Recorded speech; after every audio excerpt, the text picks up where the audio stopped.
মার্কিন বিমান হামলায় তছনছ ইয়েমেনের সাদা শহরের একটি অভিবাসী বন্দি শিবির। রোববার রাতে ভয়াবহ বিমান হামলায় ধ্বংস হয়ে গেছে এটি। এ ঘটনায় শতাধিক হতাহতের ঘটনা ঘটেছে। সৌদি আরবে কর্মসংস্থানের আশায় ইথিওপিয়া ও আফ্রিকা থেকে আসা প্রায় ১০০ জন সেখানে অবস্থান করছিলেন।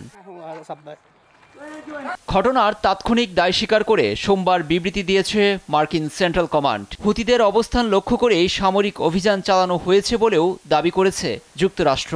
এছাড়াও সানার উত্তরাঞ্চলীয় এলাকা বনি আল হারিদ জেলায় মার্কিন হামলায় নারী ও শিশুসহ বেশ কয়েকজন নিহত হন। গত মধ্য মার্চ থেকে হুতিদের বিরুদ্ধে যুক্তরাষ্ট্র ৮ শতাধিক বিমান হামলা চালিয়েছে। এতে নিহত হন ২.৫ শতাধিক বেসামরিক মানুষ। তারপরও হুতিদের দমানো যায়নি।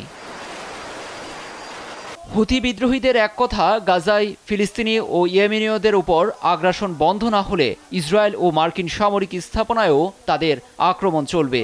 বিশেষ করে লোহিত, এডেন ও আরব সাগরে পশ্চিমা বাণিজ্যিক জাহাজ লক্ষ্যবস্তু হবে বলেও জানায় হুতি। ইসরায়েল ও মার্কিন রণতরীতে বহুবার ড্রোন ও ক্ষেপণাস্ত্র হামলা চালিয়ে নিজেদের শক্তির জানান দিয়ে আসছে ইরান সমর্থিত এ গোষ্ঠীটি।